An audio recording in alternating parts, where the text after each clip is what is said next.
l'action d'aujourd'hui, c'est une action dans une dizaine de ronds-points de la région Rhône-Alpes, donc dans l'Isère, l'Ain, le Rhône et la Savoie. C'est organisé par la coordination Stop Bugey, qui est donc un regroupement d'associations qui militent pour l'arrêt de la centrale du Bugey, du projet de poubelle nucléaire ICEDA et du nucléaire de manière plus générale. Donc le but de cette action, c'est d'alerter la population et également les médias et de faire en sorte qu'on ait des engagements sérieux du gouvernement dans le cadre de la loi sur la transition énergétique pour arrêter des réacteurs nucléaires et pour à terme arrêter le nucléaire dans son ensemble, sachant que c'est une technologie qui est coûteuse, dépassée et surtout très dangereuse. C'est une technologie qui a fait la preuve de ses dégâts avec plusieurs accidents. Au niveau de l'État, des engagements de l'État, où est-ce que ça en est? Est-ce qu'on est plutôt sur une tendance d'aller vers un arrêt du nucléaire ou au contraire, est-ce qu'ils veulent conserver le nucléaire? Vous qui en savez, plus, quelle est la tendance sur les décennies futures? Qu'est-ce qu'ils annoncent? Alors, ce qui est annoncé officiellement, c'est la réduction de la part du nucléaire dans la production d'électricité de 75% aujourd'hui à 50% en 2025. Mais c'est un engagement qui ne comporte aucune mesure concrète. Et on peut très bien imaginer, par exemple, que si la consommation d'électricité augmente, la part du nucléaire diminue mécaniquement sans pour autant arrêter les réacteurs et diminuer le nombre de réacteurs en fonctionnement, donc les risques d'accidents et puis également sans réduire la production de déchets qui va avec la production nucléaire. Donc c'est un engagement qui n'est pas sérieux, je dirais, qui ne définit aucune mesure concrète. Et c'est même c'est tromper l'opinion que d'annoncer des mesures générales sans prendre concrètement des mesures sérieuses. Et au niveau des déchets, où est-ce qu'ils partent actuellement les déchets de France? Est-ce qu'ils restent en France ou parce qu'on sait qu'il y a, je crois, des déchets italiens qui transitent pour aller jusqu'à, je crois, la Hague. Les déchets, après, qu'est-ce qu'ils deviennent globalement en France? Alors dans les déchets, il faut bien distinguer ce qui est combustible usé des réacteurs nucléaires. Donc ceux-ci, ils restent un certain temps sur le site des réacteurs, dans des piscines de refroidissement. Ensuite, quand ils ont été refroidis, que la radioactivité a un peu décru, ils sont envoyés à La Hague, dans la Manche. Ça, c'est pour les combustibles. Et les trains qui venaient d'Italie, maintenant c'est quasiment terminé, étaient donc des trains de combustible usé qui allaient vers La Hague, en cheminant différents endroits de France. Généralement, ça se fait par rail, ce genre de transport. Ensuite, il y a d'autres types de déchets. Et par exemple, à la centrale du Bugey, il y a un projet de construction d'un centre de stockage de déchets radioactifs qui s'appelle ICEDA. Alors, dans ce centre, dont la construction a été arrêtée suite à des recours juridiques, ce qui était prévu, c'est que soient stockés des déchets de démantèlement de réacteurs de première génération. Et également des déchets qui viennent de Superphénix, et puis des déchets qui viennent de l'exploitation des réacteurs, hors combustible. Il faut savoir aussi que le centre de stockage de la Manche, qui stocke des déchets de combustible usagés, déborde complètement, c'est-à-dire qu'il n'y a plus assez de place. Et c'est pour ça que le gouvernement a un projet d'enfouissement de déchets à Bure, en Champagne, donc dans le but d'évacuer les déchets de La Hague vers ce centre, ce projet qui s'appelle Cigéo. Et aujourd'hui, ce qu'on dit, nous, c'est que la France des vins et des fromages est en train de devenir la France des poubelles nucléaires. Donc dans le Bugey, en Champagne et dans le Cotentin. Et pour arrêter la création de déchets, il faut arrêter le nucléaire, les réacteurs qui génèrent ces déchets. Et par rapport à la centrale de Malville, où je crois que c'était là-bas le projet Super Phénix, où est-ce que ça en est? Cette centrale a été arrêtée, parce qu'en fait elle n'a jamais fonctionné correctement. C'était un prototype qui était censé permettre d'avoir du combustible nucléaire en quantité quasi illimitée par ce qu'on appelait la surgénération. Bon, ça n'a jamais fonctionné correctement, ça a coûté une fortune, ça a été arrêté. Et aujourd'hui, cette centrale elle est en cours de démantèlement, mais c'est une opération qui est très compliquée, très coûteuse et très longue, parce qu'en fait, dans cette centrale, en plus des matières radioactives, il y a du sodium, qui est un produit qui peut s'enflammer, exploser, donc dangereux. Donc il y a des opérations qui sont très compliquées à mettre en œuvre pour démanteler ce réacteur.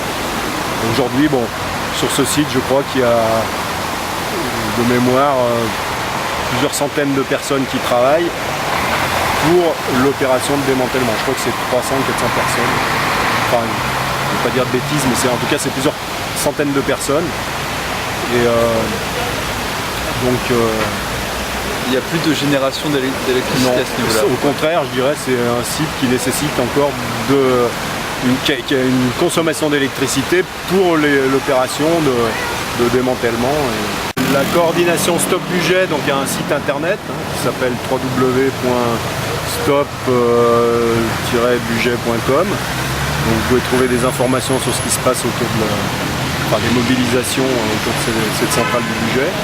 Et puis actuellement, il y a une enquête en cours menée sur le site internet de l'autorité de sûreté nucléaire concernant la prolongation pour une dizaine d'années des réacteurs nucléaires du budget. Donc le public est invité à manifester sa position par rapport à cette prolongation. Donc sur le site de l'autorité de sûreté nucléaire, ASN. Justement, la radioactivité, ça se voit pas, ça se sent pas. Et c'est difficile à détecter et à mesurer. Et c'est vrai que les effets de rejet de produits radioactifs dans l'environnement sur la santé humaine sont difficiles à mesurer parce qu'ils ont des impacts sur des dizaines d'années. C'est-à-dire que le résultat ou l'effet se manifeste au bout de plusieurs années. Ce qui fait que, par exemple, quand on veut... il y a, autour de certains sites nucléaires, il avait été question de faire des enquêtes épidémiologiques pour voir quel était l'effet du site sur la santé de la population au voisinage du site. Ça n'a jamais été fait sérieusement, parce qu'en fait il faudrait faire ça sur des très longues durées. Ça coûte de l'argent, personne ne veut payer. Alors on sait quand même par certaines analyses statistiques qui ont notamment été menées par l'INSERM que dans un rayon de 5 km autour des centrales nucléaires, ça s'était fait en France, c'était fait en Allemagne, on sait que le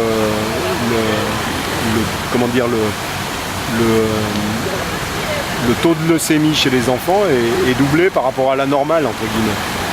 Donc pour les enfants qui se trouvent dans un rayon de moins de 5 km autour des sites nucléaires, il y a un risque doublé d'avoir une leucémie. Mais c'est pas pour autant que les pouvoirs publics prennent des mesures et arrêtent ces installations.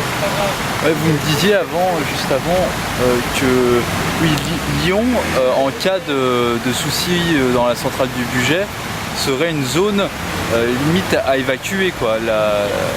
Selon les vents dominants, effectivement, les rejets de radioactivité pourraient atteindre facilement le cœur de Lyon. Donc ça veut dire qu'il y a des centaines de milliers de personnes qui seraient impactées. Ça, c'est pour les rejets dans l'air.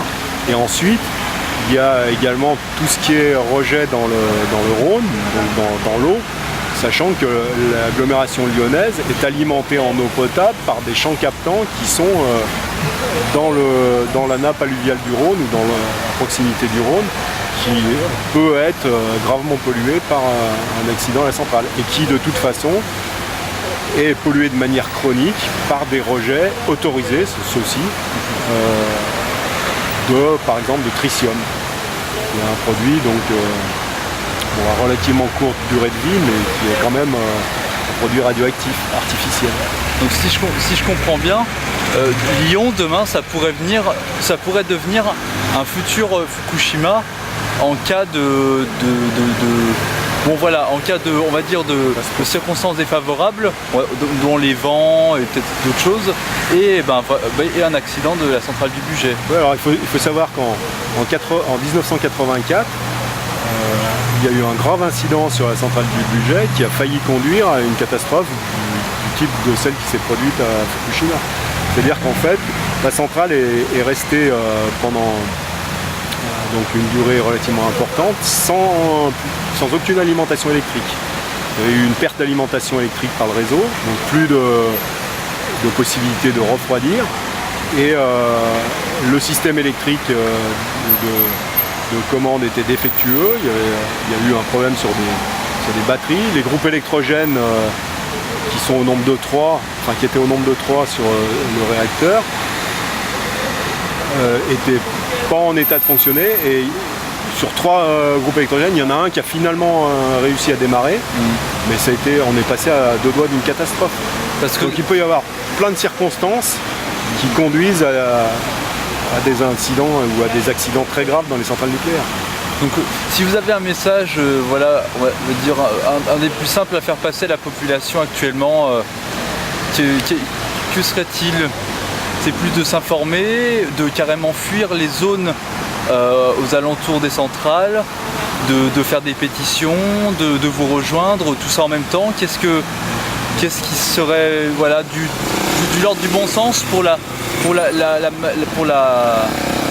population standard quasi non avertie? En tout cas, à part par vous et quelques associations, elle est quasi non avertie.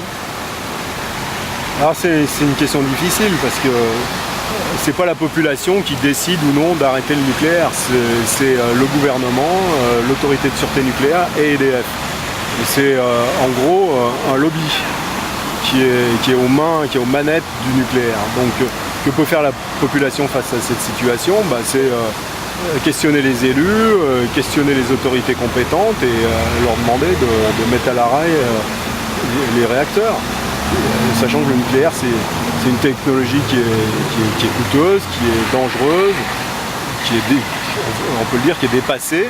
Et aujourd'hui on peut faire de l'électricité par plein d'autres moyens que le nucléaire. En Europe, si on regarde en Europe, il y a un ensemble de pays qui ont soit décidé de l'arrêter, le nucléaire, soit décidé de ne jamais en avoir. Donc par exemple, il y a l'Autriche, l'Italie, le Danemark, la Norvège, l'Irlande, la Pologne, j'en oublie, un ensemble de pays en Europe qui n'ont plus de centrales nucléaires en fonctionnement. Pourtant ces pays ont bien de l'électricité, donc il n'y a pas de problème technique pour arrêter le nucléaire, il y a en fait un problème politique.